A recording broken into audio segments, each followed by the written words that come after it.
بسم الله والحمد لله والصلاة والسلام على رسول الله وعلى آله وصحبه أجمعين وبعد. Donc on voit un nouveau nom des noms d'Allah Azza wa Jal dans le livre de Cheikh Abdel Razak Al-Badr, Fiqh al-Asma' al-Husna, la compréhension donc des plus beaux noms, des noms magnifiques d'Allah Azza wa Jal. Et le nom qui est évoqué ici, c'est Ar-Rafiq, qui est le 79e nom que Cheikh a choisi ici dans son livre, parmi les noms sublimes d'Allah, les plus beaux noms d'Allah, Asma'ullah al-Husna, donc Ar-Rafiq. Je rappelle ici que lorsque l'on dit les plus beaux noms d'Allah, les plus beaux noms ici, c'est un qualificatif qui englobe tous les noms d'Allah Azza wa Jal. Chaque nom d'Allah a cette particularité d'être, a cette particularité d'être les plus beaux noms d'Allah, fait partie des plus beaux noms d'Allah. Ce n'est pas des noms qui sont plus beaux que d'autres, tous les noms d'Allah sont les plus beaux. Il y a des noms qui sont plus grands que d'autres, comme Ismullah al-Azam, sur lesquels les savants ont divergé, mais chaque nom a cette particularité d'être, ce superlatif s'applique à chaque nom d'Allah. Min ahsan min al-asma al-husna, il a cette qualité de ahsan, d'accord, d'être plus beau.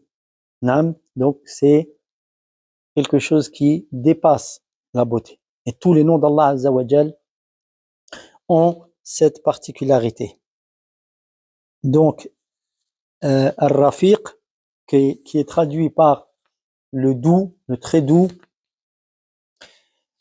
fait partie, comme il l'explique le Cheikh, des plus beaux noms d'Allah Azza wa Jal, qui sont confirmés dans la sunna du prophète sallallahu alayhi wa sallam, comme rapporté dans le hadith d'Al-Bukhari, dans son authentique, d'après Arwa, d'après Aïcha, donc qui tient de Aïcha radiyallahu anha, قالت استأذن رهط من اليهود على النبي صلى الله عليه وسلم.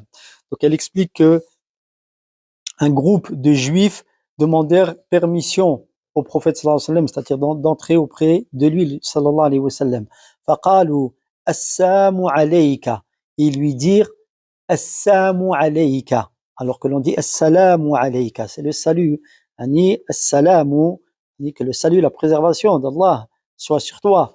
Eux, ils ont dit assamu, qui veut dire le poison, la mort, que la mort soit sur toi. فقالت أي عائشة بل عليكم السام واللعنة. Aïcha leur répondit, sur vous plutôt la mort, le poison et la malédiction. فقال أي رسول الله, le messager d'Allah sallallahu alayhi wa sallam dit, يا عائشة إن الله رفيق يحب الرفق في الأمر كله. Il lui dit, ô Aïcha, certes Allah est doux et il aime la douceur dans toutes les affaires. قلت أولم تسمع ما قالوا. Je dis, répondit Aïcha, n'as-tu pas entendu ce qu'ils ont dit? قال قلت وعليكم. Et le messager d'Allah sallallahu alayhi wa sallam lui répondit, Naam, j'ai entendu ce qu'ils ont dit et j'ai dit ainsi que sur vous. Donc le prophète sallallahu alayhi wa sallam leur a répondu à leurs paroles de mal par ce qu'ils ont dit eux-mêmes. Mais de la meilleure des manières, il l'a fait sallallahu alayhi wa sallam. Et dans le hadith de Muslim, dans son authentique, عن عمرة بنت عبد الرحمن عن عائشة رضي الله عنها أن رسول الله صلى الله عليه وسلم قال. Donc Aïcha rapporte que le messager d'Allah sallallahu alayhi wa sallam a dit, يا عائشة إن الله رفيق يحب الرفق يعطي على الرفق ما لا يعطي على العنف وما لا يعطى على ما سواه. Donc il dit, le messager d'Allah sallallahu alayhi wa sallam, ô Aïcha, Allah est doux et il aime la douceur. Rafiq, Allah est Rafiq et il aime Rifq, la douceur. Et il donne par la douceur ce qu'il ne donne pas par la brutalité. et ce qui ne peut être obtenu par autre chose que la douceur. Donc il y a dans ce hadith ou les deux hadiths qu'a évoqué le Cheikh Abdel Razak al-Badr. Donc dans ces deux hadiths, il y a l'évocation claire de la nomination d'Allah Azza wa Jal par le nom de Rafiq, le doux ici, et la description d'Allah par le caractère de douceur. Inna Allah rafiqun yuhibbur rifq. Et explique le Cheikh, et qu'il a, Allah Azza wa Jal, on doit comprendre qu'il a de ce nom et de cet attribut de la douceur, eh bien, la perfection de celui-ci et le plus haut degré qui soit de sa signification. Et ce qu'il sied de sens à ce nom, à la grandeur et à la magnificence d'Allah subhanahu wa ta'ala.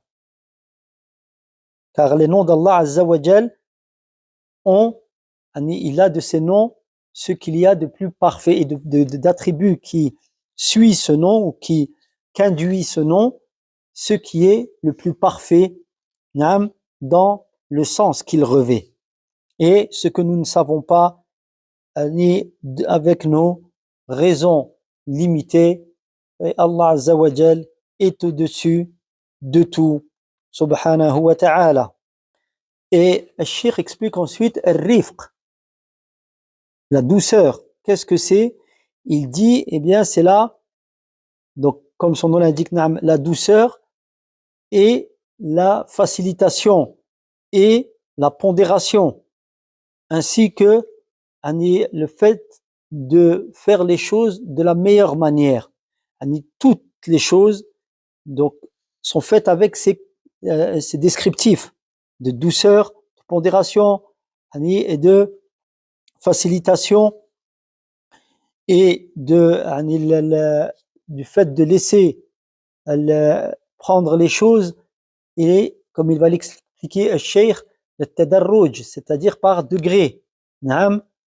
Et au contraire de quoi? Rifq, son contraire c'est la douceur, son contraire c'est la brutalité. Et la dureté. Donc, rifq, c'est donc ce que l'on a décrit ici, et on rajoute ici le fait de faire les choses par échelon, par degré. Et Allah subhanahu wa ta'ala est doux dans ce sens-là, dans sa prédestination, dans ce qu'il décrète, le décret d'Allah est douceur, donc au sens où on a vu ici la pondération, le fait d'effectuer les choses par degré. Donc, et il est également doux dans ce sens, dans ses ordres, dans ses jugements, dans sa religion et sa législation. Donc ici, le Cheikh Abdel Razak al-Badr explique et fait partie de la douceur d'Allah ce que l'on a évoqué ou ce qu'il a évoqué, c'est-à-dire cette idée d'échelonnement dans les actes d'Allah, c'est-à-dire de les faire le fait qu'il ne ramène pas une chose d'un coup, walakin il y va, Allah Azza wa Jal les fait par étapes. Et cela fait partie de la douceur d'Allah. Le fait donc qu'il ait créé les créatures, quelles qu'elles soient, par étapes. D'accord? Étape après étape, selon sa sagesse, subhanahu wa ta'ala. D'accord? Et sa douceur. Alors qu'il est tout à fait capable, la capacité d'Allah, ici il parle de la sagesse d'Allah, la douceur, donc des noms qui impliquent d'autres noms et qui rendent encore plus beau le nom en question. Car des noms, des plus beaux noms ajoutés les uns aux autres, Olani donne des sagesses et des compréhensions qui sont encore plus belles. Donc il est capable, subhanahu wa ta'ala, de créer toutes ces créatures qu'il a créées en une fois. d'accord, en un instant. Et cela montre, c'est une indication de quoi? De la douceur d'Allah Azza wa Jal, de sa sagesse, de sa science et de le fait qu'il laisse les choses, il leur laisse un temps qu'elles se déroulent. Naam. Et Allah Azza wa Jal, en tout cela, on voit toutes les des qualités d'Allah Azza wa Jal à travers un nom. Ça va impliquer d'autres noms et d'autres attributs d'Allah subhanahu wa ta'ala. Et ça nous ramène à la règle que Cheikh Al-Uthaymin a pris et a expliqué dans le Qawa'id al-Muthla fi Asma'illahi al-Husna, les grandes règles et les règles magnifiques au sujet des qualités d'Allah Azza wa Jal, c'est que le fait qu'Allah Azza wa Jal joint des noms les uns aux autres et que ça n'est pas fait sans une sagesse extrême. Il y a un sens derrière cela. Quand Allah joint les noms qu'il donne, par exemple, dans le Coran, on voit beaucoup de ayats qui finissent par, non pas un, mais deux noms. Wa huwa al-Ghafur al-Rahim, wa huwa al-Qawiy al-Aziz. Naam. Wa huwa al-Aziz al-Hakim. On avait donné, Cheikh Al-Uthaymin, cet exemple. Al-Aziz Al-Hakim. Al-Aziz, c'est un nom parfait en soi. Al-Hakim, c'est un nom parfait quand on décrit Allah Azza wa Jal par ses noms et ils enferment toute la perfection lorsqu'ils sont attribués à Allah Azza wa Jal. Mais lorsqu'Allah il les associe, il y a encore une troisième perfection qui naît de cela dans la compréhension. C'est que Al-Aziz, c'est le puissant. Al-Hakim, c'est le sage. Car Cheikh Al-Uthaymin expliquait que Al-Aziz, la puissance, lorsque la sagesse n'est pas avec elle, la puissance n'est plus, peut ne pas être une qualité parfaite. Et la sagesse sans puissance, quelqu'un peut avoir de la sagesse mais n'a pas de puissance pour l'appliquer, sa sagesse, ou la faire appliquer. Donc, ça n'est pas une qualité parfaite. Quelqu'un pourrait dire, la sagesse sans la force, qu'est-ce que cela représente?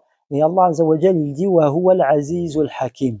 Bien que chacun de ces noms, lorsque l'on parle d'Allah Azza wa Jal, soit une perfection en soi, mais lorsqu'ils sont joints, ils ramènent une autre perfection. C'est ce que l'on voit ici, Ar-Rafiq, sa douceur d'Allah Azza wa Jal. Il y a ce qui suit dans la qualité d'Allah Azza wa Jal, ou Ar-Rafiq, donc il a la Rifq, la douceur. Sa douceur, elle est jointe à quoi? À la sagesse et à la science. On pourrait dire quelqu'un qui dit la douceur, quelqu'un peut l'avoir, cette douceur, mais s'il n'a pas la science, on va dire que cette personne, c'est il est comme on dit, niya. Il est doux, mais il n'a pas il ne comprend pas les choses. Mais il est doux, alhamdulillah. Allah Azza wa Jal, il est rafiq, et c'est la perfection en soi de Ar-Rafiq, toute la douceur qui inclut le tadarruj qu'on a évoqué, donc le fait de faire les choses par étapes, parce qu'il est un hakim, Allah Azza wa Jal, c'est par une sagesse qu'il fait cela. Et il est alim, donc chaque nom est parfait en soi, plus lorsqu'ils sont ajoutés les uns aux autres, représente encore une perfection à perfection, et cela montre la magnificence d'Allah subhanahu wa ta'ala. Donc il a été rapporté dans le hadith, ou alors d'après certains compagnons plutôt, le fait qu'ils aient loué Allah Azza wa Jal ala rifqihi fil khalq wa tasrifihi ad-da'im lil makhluqat. Donc il a été rapporté de compagnons radiyallahu anhum, qu'Allah soit satisfait d'eux, qui louaient Allah Azza wa Jal pour sa douceur et par sa douceur, pour sa douceur envers la création et le fait qu'il gère les affaires de celle-ci de manière continuelle, les affaires des créatures, et qu'il n'a pas fait de la création une chose seule, c'est-à-dire une chose qui soit sous une seule forme. Voilà, qu'il l'a diversifié dans la création, comme on l'a vu dans ces étapes, et la diversité de la création subhanahu wa ta'ala dans son entièreté.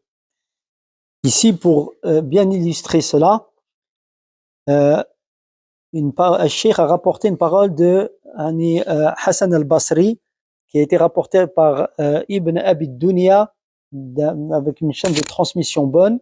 Donc, Al-Hassan al-Basri, rahimahullah, a dit, il disait, c'est-à-dire les compagnons du prophète, sallallahu alayhi wa sallam, la louange est à Allah, le doux. Louange à Allah, le doux, donc, qui n'a pas doté cette création d'une constitution permanente, c'est-à-dire une constitution qui ne bouge pas. D'accord? Sinon, ceux qui doutent d'Allah auraient dit, si cette création avait un maître pour la rendre,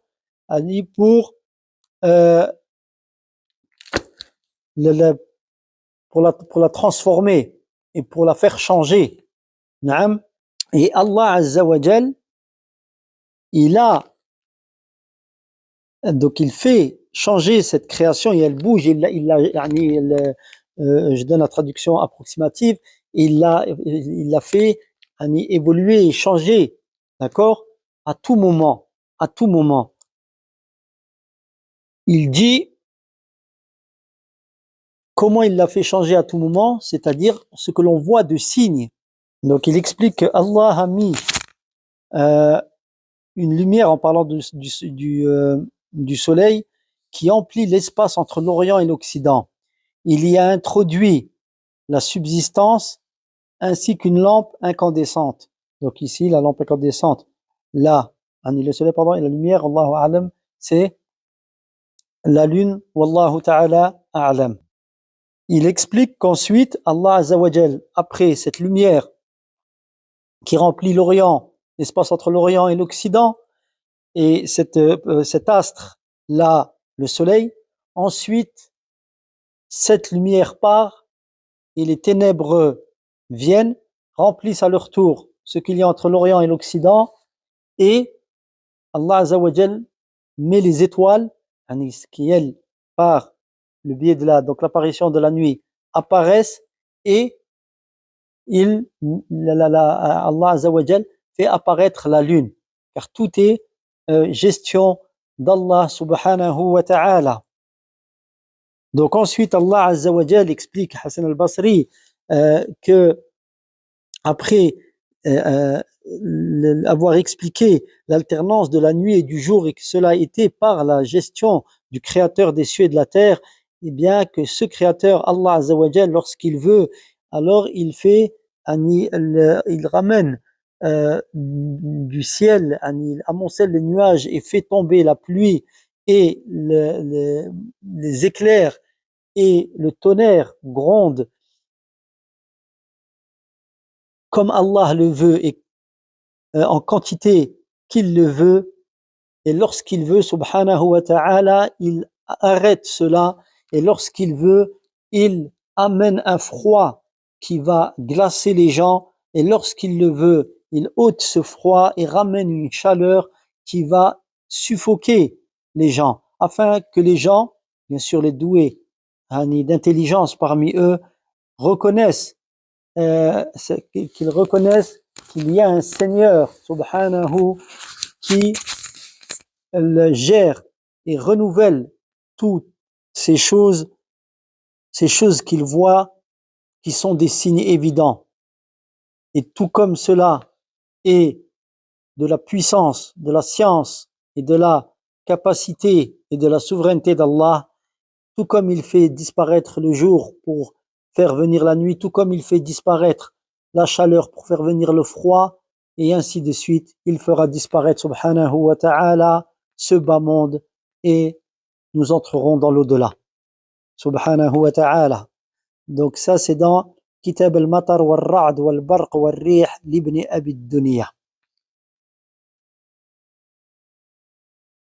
Donc, Cheikh al-Islam Ibn Taymiyyah rahimahullah a dit et les compagnons du messager d'Allah sallallahu alayhi wa sallam reconnaissaient cela et l'exposaient aux gens. Et ils savaient que la survenance des événements quotidiens que l'on a décrit, que Hassan al-Basri a décrit, rahimahullah, eh bien, ces choses que l'on voit et dont on témoigne, eh bien, elles indiquent que l'univers est créé et qu'il a un Seigneur qui l'a créé et qui fait que ces événements se produisent. Subhanahu wa ta'ala. C'est tiré de Jami' al-Rasail. Ensuite, Cheikh al-Islam, rahimahullah, après avoir dit cette parole, il a ramené cette parole rapportée de Hassan al-Basri que l'on a lu auparavant, et il a fait un ta'liq, c'est-à-dire il a fait une annotation et un commentaire résumé. Ensuite, Cheikh Abd al-Razzaq al-Badr explique, jazahullahu khayr, qu'il fait partie de la douceur d'Allah, al-Rifq, à l'égard de ses serviteurs, sa douceur qu'il soit exalté à leur égard dans ses jugements, ses ordres, ses interdits. Allah Azza wa Jal n'impose pas à ses serviteurs ce qu'ils ne peuvent supporter. Et cela fait partie de la douceur d'Allah. Et il a fait de l'application de ses ordres, il les a, on va dire, limités par le paramètre de la capacité. D'accord? Donc il y est un ordre ne peut être appliqué que si on en est capable. Et Allah Azza wa Jal a ôté et a, on va dire, le dispensé à ses serviteurs beaucoup d'œuvres, donc de pratiquer beaucoup d'œuvres, donc la pratique de beaucoup d'œuvres pour la simple raison de la difficulté. Donc il les a dispensés d'accomplir des œuvres parce qu'elles étaient difficiles par autorisation de sa part subhanahu wa ta'ala, et afin que les âmes des serviteurs soient, afin qu'il fait preuve de miséricorde, afin qu'elles appliquent ce que Allah Azza wa Jal a légiféré, et qu'elles soient en capacité de faire ce qu'il leur a ordonné, et afin qu'elles puissent appliquer ce qu'il a ordonné. Voilà, par miséricorde d'Allah Azza wa Jal, afin que elle soit en phase et avec ce qu'Allah a ordonné, et qu'elle puisse l'appliquer. Et tout cela est conséquence de la douceur, rifqullah Azza wa Jal. Et fait partie également de la douceur d'Allah Azza wa Jal le fait qu'Allah Azza wa Jal accorde un sursis à son serviteur. Il accorde le sursis. Donc, afin que, lorsqu'il commet un péché, il lui laisse le temps de se repentir. Lorsqu'il fait une faute, il peut réfléchir à ce qu'il a fait et revenir vers son Seigneur, se rendre compte de ce qu'il a fait et revenir vers son Seigneur. Donc Allah Azza wa Jal accorde ce sursis, et il ne s'empresse pas de châtier le fauteur et le pécheur, afin que celui-ci revienne vers son Seigneur subhanahu wa ta'ala. Allah Azza wa Jal dit: وَرَبُّكَ الْغَفُورُ ذُو الرَّحْمَةِ لَوْ يُؤَاخِذُهُمْ بِمَا كَسَبُوا لَعَجَّلَ لَهُمُ الْعَذَابَ بَلْ لَهُمْ مَوْعِدٌ لَنْ يَجِدُوا مِنْ دُونِهِ مَوْئِلًا. Donc dans Surat Al-Kahf, la Surat 18, verset 58, dans le sens du verset, Allah Azza wa Jal dit: et ton Seigneur est le pardonneur, détenteur de la miséricorde. S'il les saisissait, donc les fauteurs, pour ce qu'ils ont fait, alors il se serait empressé de les châtier. Mais ils ont plutôt un rendez-vous duquel ils ne trouveront, il ne leur sera appliqué aucun délai, c'est-à-dire à ce moment, rendez-vous déterminé. Donc Allah, il laisse le temps, mais le temps, lorsque le décret arrive, alors là, rien ne peut le surseoir à celui-ci. وقال تعالى ولو يؤاخذ الله الناس بظلمهم ما ترك عليها من دابة ولكن يؤخرهم إلى أجل مسمى فإذا جاء أجلهم لا يستأخرون ساعة ولا يستقدمون. Dans Surat An-Nahl, Surat 16, verset 61, Surat les abeilles, le sens du verset, et si Allah saisissait les gens de par leur injustice, alors il n'aurait rien laissé sur celle-ci, c'est-à-dire la surface de la terre, parmi quelques bêtes que ce soit, mais il leur accorde un délai jusqu'à un terme fixe. Et lorsque ce terme, leur terme arrive, alors ils ne peuvent retarder un moment de celui-ci ni l'avancer. Donc ici on voit la miséricorde, la douceur, la compassion d'Allah Azzawajal pour ses serviteurs.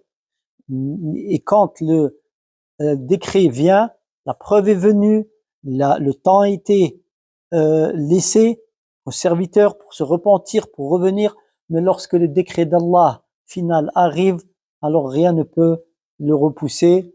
Qu'Allah Azzawajal nous accorde sa miséricorde et fasse preuve de douceur à notre égard.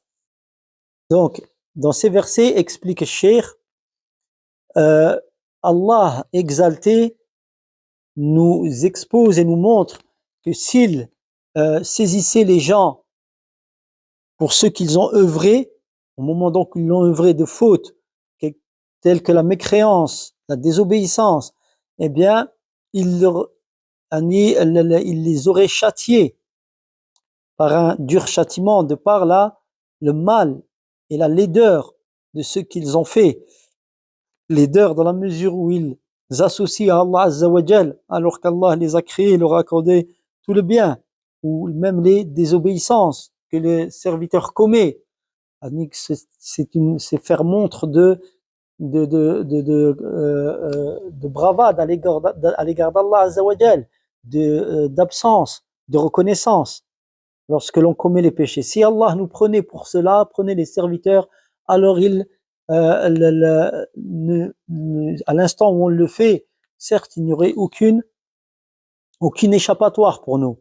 Mais Allah Azzawajal est Halim, Rafiq, il est doux, et il est compatissant, et il ne s'empresse pas, et ne presse pas le châtiment, mais il laisse plutôt un temps aux serviteurs afin qu'ils reviennent vers lui, subhanahu. Et fait partie également de la douceur, le rifq d'Allah, al-Rafiq, subhanahu wa ta'ala, eh bien le fait que sa religion entière soit douceur et facilité et miséricorde. Et il a ordonné à ses serviteurs la douceur, al-Rifq, et il leur accorde à ses serviteurs, comme on l'a entendu dans le hadith, par la douceur, quand ils font preuve de douceur, ce qu'ils ne donnent pas lorsque la brutalité et la dureté est utilisée. Donc, et quelque chose que ce soit, lorsqu'elle est empreinte de cette douceur, ne peut que l'embellir. Et celui qui est privé de celle-ci, de la douceur, alors il est privé du bien. Donc c'est pour cela, explique le Cheikh, que l'on se doit, et que tout musulman, tout soumis, tout musulman se doit d'être doux dans toutes ses affaires, et qu'il s'éloigne de l'empressement et de faire les choses avec dureté. car l'empressement, surtout avec empressement, ne pas les faire avec empressement, car l'empressement vient de shaitan. Et celui qui fait preuve d'empressement s'en retourne en y perdant. Il finira perdant. Et il suffit, comme mérite à la douceur, à cet attribut, si l'on s'empare, si on en fait on l'inclut dans notre comportement, il suffit à ce trait de caractère de noblesse, comme noblesse, qu'il soit aimé d'Allah Azza wa Jal. Bien que la noblesse, elle va avoir des effets, la douceur a des effets que l'on a entendus, mais le fait juste qu'elle soit aimée auprès d'Allah, cette caractéristique suffit pour l'anoblir, pour anoblir ce trait de caractère, le fait qu'elle soit aimée par le miséricordieux. Il est doux, comme on l'a entendu, et il aime la douceur, subhanahu wa ta'ala. Et il a été rapporté dans la sunna du prophète sallallahu alayhi wa sallam, eh bien, l'injonction et le fait qu'il est poussé à la douceur dans toutes les œuvres.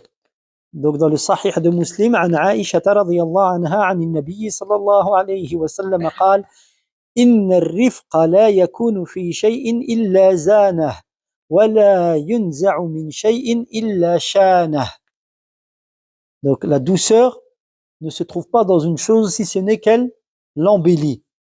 Et elle n'est pas ôtée d'une chose si ce n'est qu'elle l'enlaidit.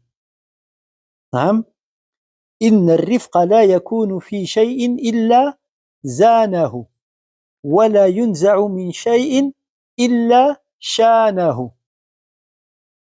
C'est peut-être un hadith facile à apprendre. Inch'Allah, on essaie de faire l'effort pour l'apprendre. Et demandant à Allah Azza wa Jal qu'il nous permette d'en appliquer le sens, car celui qui réussit à appliquer le sens de ce hadith dans le désir de se rapprocher d'Allah, il a gagné dans ce bas monde et dans le delà, bi'idhnillah.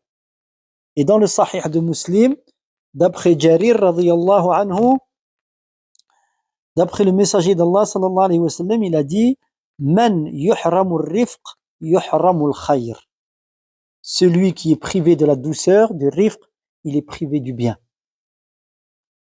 Et dans le Musnad de l'imam Ahmad, عن عائشة أن النبي صلى الله عليه وسلم قال: إنه من أعطي حظه من الرفق فقد أعطي حظه من خير الدنيا والآخرة. Donc ici, celui qui a reçu sa part de douceur, il a reçu sa part du bien de ce bas monde et de l'au-delà. Donc ça ramène ça, cette partie du hadith, au hadith qu'on a vu avant. Il dit ensuite, sallallahu alayhi wa sallam: wa husnul khuluq wa husnul jiwar ya'murani ad-diyar wa yazidani fil a'mar. Donc il dit, et le bon comportement et le fait de bien se comporter avec son voisin, avec ses proches, avec ses voisins, remplissent ces deux caractéristiques, remplissent les demeures, c'est-à-dire de bien, et font augmenter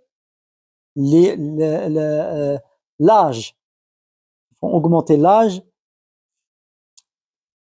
Donc ça veut dire ici l'a'mar, c'est-à-dire, on sait, je n'ai pas le sharh exact de cette fin de hadith, l'a'mar, mais ne serait-ce que, et Allah Azza wa Jal, peut-être que par cela, Allah Azza wa Jal fait augmenter la vie de la personne, comme il le veut, et Allah gère toutes choses, et peut-être que ça embellit, en tout cas c'est sûr que ça embellit les vies des gens. Le bon comportement et le fait d'avoir un comportement affable entre nous, avec nos proches, nos voisins et autres. Et le cheikh poursuit en disant: et notre prophète Mohammed sallallahu alayhi wa sallam était le plus doux des hommes. Et les preuves de cela, de cette douceur dans sa sunna sont évidentes et nombreuses, comme cela est indiqué dans la biographie du prophète sallallahu alayhi wa sallam. Et il a donné des exemples quant à la concrétisation de la douceur,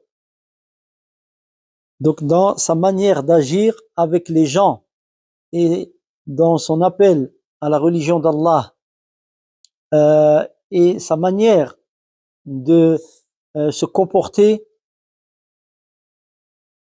lorsque des fautes étaient perpétrées et des erreurs. Parmi cela, ce qu'a rapporté l'imam al-Bukhari ou les imams al-Bukhari et Muslim, d'après Anas, qu'Allah soit satisfait de lui, il a dit: بينما نحن في المسجد مع رسول الله صلى الله عليه وسلم إذ جاء أعربي فقام يبول في المسجد. Donc il dit, alors que l'on était avec le messager d'Allah sallallahu alayhi wa sallam dans la mosquée, lorsqu'est entré un bédouin et il se mit à uriner dans la mosquée. فقال أصحاب رسول الله صلى الله عليه وسلم مه. Les compagnons du prophète sallallahu alayhi wa sallam se mirent à dire: arrête. قال رسول الله صلى الله عليه وسلم لا تزرموه دعوه فتركوه حتى بال ثم إن رسول الله صلى الله عليه وسلم دعاه فقال له.